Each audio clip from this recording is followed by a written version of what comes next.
Welcome you all to the today's session on rating of circuit breakers. So what is meant by the rating of circuit breakers? So the rating of circuit breaker is given according to the duties that are performed by it. So we need to refer standard charts for the ratings of the circuit breaker. So we know that there are three major duties of a circuit breaker whenever a fault has occurred. So what is the first duty? The first duty is whenever there is a fault, it has to open the contacts.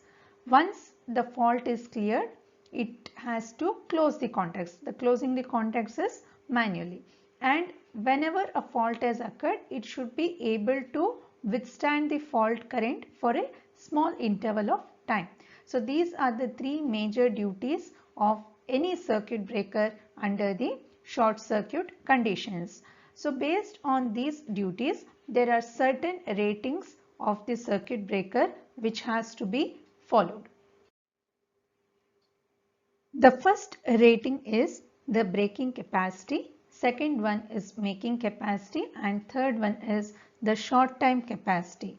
So first, what is meant by breaking capacity? So the function of the circuit breaker, we know that whenever there is a fault, it has to trip. That means it has to open the contacts. So this breaking capacity is nothing but it is the ability of the circuit breaker to break the circuit and to isolate the faulty section from the healthy section of the system. That is the breaking capacity. Second one is making capacity. Say suppose the circuit breaker has tripped. That means it has opened its contacts. Now to check whether the fault is permanent, we will try to close the contacts of the circuit breaker. We will put on the circuit breaker. So what will happen if the fault is still existing? Again the circuit breaker will trip. So this will be repeated 2 or 3 times to check whether the fault is permanent or not. So if the fault is permanent, obviously each time we put on the circuit breaker, that particular circuit breaker has to withstand that peak value or the high value of current. So that is nothing but the making capacity of the circuit breaker. Next one is the short time capacity. So we know that the circuit breaker, when it is being operated in a system, it will not be the only one circuit breaker. So you will have the main circuit breaker and along with that you will have the secondary circuit breaker and so. So whenever one circuit breaker is operating for a fault, the other circuit breaker should be able to withstand the fault current until that particular circuit breaker has tripped. Say suppose circuit breaker 1 and 2 are there. Circuit breaker 1 is operating. During that time, circuit breaker 2 has to withstand the fault current until the circuit breaker 1 has opened the contacts. That means it has isolated the faulty section from the healthy section. That is known as short time capacity of the circuit breaker. So these are the three main ratings of the circuit breaker. So other than this ratings, all the circuit breakers will be specified in terms of the number of poles, the rated voltage, rated current, rated frequency and operating duty. So the number of poles per phase is nothing but a function of the operating voltage. So rated current, rated voltage and rated frequency. What is meant by rated voltage? So during normal operating conditions, the voltage at any point of the power system, we know that it is not constant. So the circuit breaker has to be specified with the maximum voltage which it can withstand under the normal operating conditions. So the manufacturer has to specify, okay, this particular circuit breaker will operate at this maximum voltage. That is what it is rated voltage. Then what is rated current? So rated current is nothing but the normal current which the circuit breaker can withstand without tripping, as well as the rated frequency is the frequency at which the circuit breaker is designed to operate. So this rated maximum voltage will be always specified in terms of the RMS voltage. Okay. Next is the rated operating duty. What is meant by this operating duty? See, the operating duty of a circuit breaker, it consists of the prescribed number of unit operations at specific intervals, and you have the operating duties or the operating sequence. It will indicate the sequence of opening and closing operations of the circuit breaker under specific conditions. So let us see what is this rated operating duty. So you see here there are two duties which are not meant for auto reclosing. Auto reclosing means once the fault is clear, automatically it is reclosed. So these two duties are not meant for it. It is for manual thing. So O indicates opening, C indicates closing, and O again indicates opening. That means CO means closing operation followed by opening operation without any delay. Clear? And T is the time interval. T dash is also the time interval, and T double dash is also the time intervals between successive operations. So what is the first duty which is being performed? So what is the rated operating duty? So one kind of rated operating duty is first opening of the circuit breaker on the occurrence of fault. Next, after a specified time interval, it has to be closed. Okay. Then again, if there is a fault, without any delay it can open, and after your maintenance, after a specific time interval, it is being closed. So all these are done manually, and again opening, this sequence is going to repeat. Okay. Or the rated operating duty will be once it is open on the fault, after maintenance, after clearing the fault, you close the contacts of the circuit breaker. Then again on the fault it is going to open. So this is one particular sequence of the operating duty which is given for a particular circuit breaker. The next operating duties are for the circuit breakers with auto reclosing. Auto reclosing means once the fault is cleared, it will automatically close.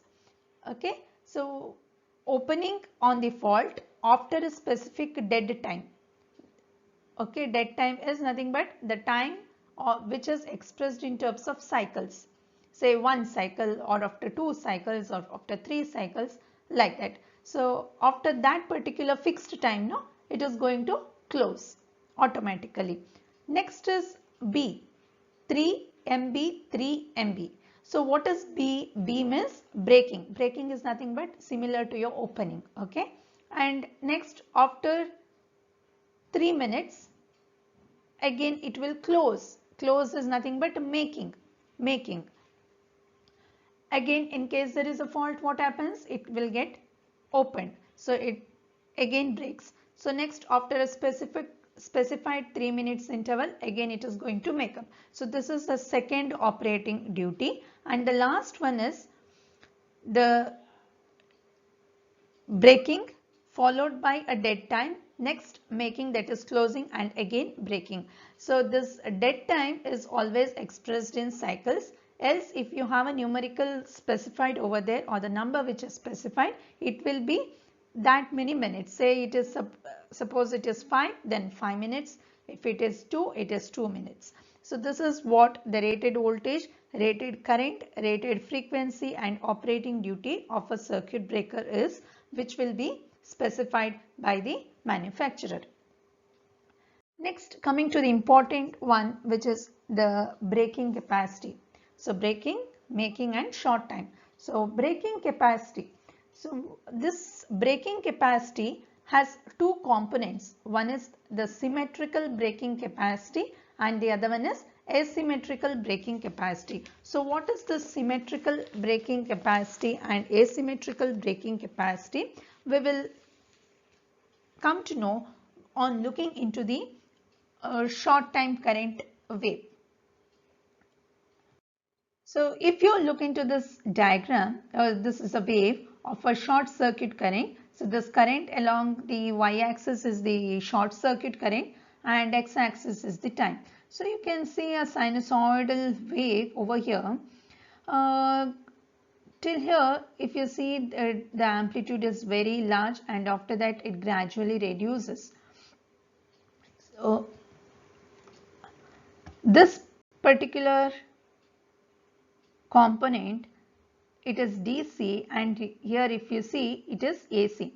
So till here you have both AC as well as DC component of the short circuit current.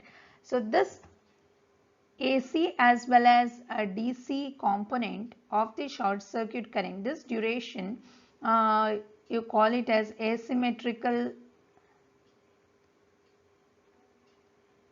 component. Okay, asymmetrical component. So once that transients, all those dies out, this is the symmetrical component. Symmetrical component. So this asymmetrical component comprises both AC as well as DC component, whereas symmetrical component comprises only AC component. So let us mark this duration. So this is, say I will write it as A and this as B. Okay, this AB denotes the AC component,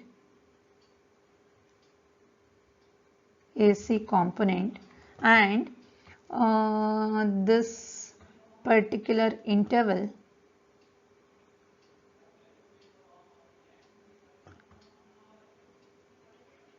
BC is the DC component. Okay, AB is AC component. AB and BC. Now what is the symmetrical breaking current and asymmetrical breaking current? So the AC component we had represented by AB and DC component by BC. So the symmetrical breaking current,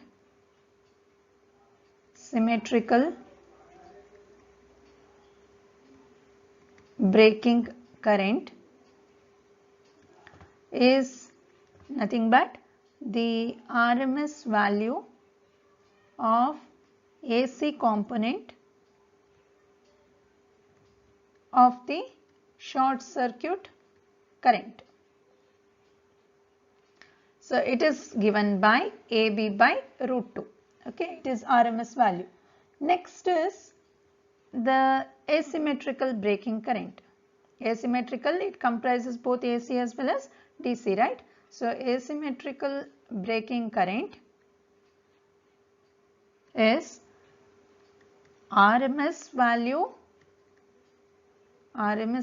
of the combined sum of AC as well as DC component. So how are we going to write this? So this is nothing but given by root of AC component AB by root 2 the whole square plus BC square. So this is the asymmetrical breaking current. Now what is the breaking capacity? Breaking capacity is usually expressed in terms of volt amperes. Okay, it is expressed in terms of volt amperes, usually in terms of megavolt amperes. So it is equal to the rated voltage in kilovolt, rated current in kiloamps, which gives you kilo into kilo, it is mega, and root 3. So your braking capacity in MVA is usually given as √3 into rated voltage in kilovolt into rated current in kiloamps. This is nothing but the braking capacity. So the braking capacity has two braking capacities. One is symmetrical braking capacity and the other one is the asymmetrical braking capacity. Next comes the making capacity. So I have already told you what is meant by making capacity. So whenever there is a short circuit occurred, there is a possibility that the circuit breaker is still closed. So the making capacity of the circuit breaker, it will depend upon the ability of the circuit breaker to withstand the effects of the electromagnetic forces. These forces will be proportional to the square of the maximum value of the making current. So to determine the making current of a circuit breaker, we always multiply the symmetrical braking current by √2. Why we multiply by √2? To convert the RMS value to peak value, and then we multiply it by 1.8 to take into account the doubling effect of maximum asymmetry. Okay, so what is making capacity? Making capacity will be √2 into the symmetrical braking capacity, or it is √2 into 1.8 will be equal to 2.55 into the symmetrical braking capacity. So these two things you have to remember, that is braking capacity and making capacity. Next, the last one is the short time current rating. So the short time current rating is when one circuit breaker is operating, the other circuit breaker has to withstand the fault current for a certain interval of time. So this current, which is the RMS value, measured in RMS value, it is having both the components, that is AC as well as DC components. So we have seen the different ratings of the circuit breaker, which will be specified by the manufacturer, that is braking capacity, making capacity, short time capacity, which are very important. And other than this, you will have rated voltage, rated current, rated frequency, and mainly the rated operating duty.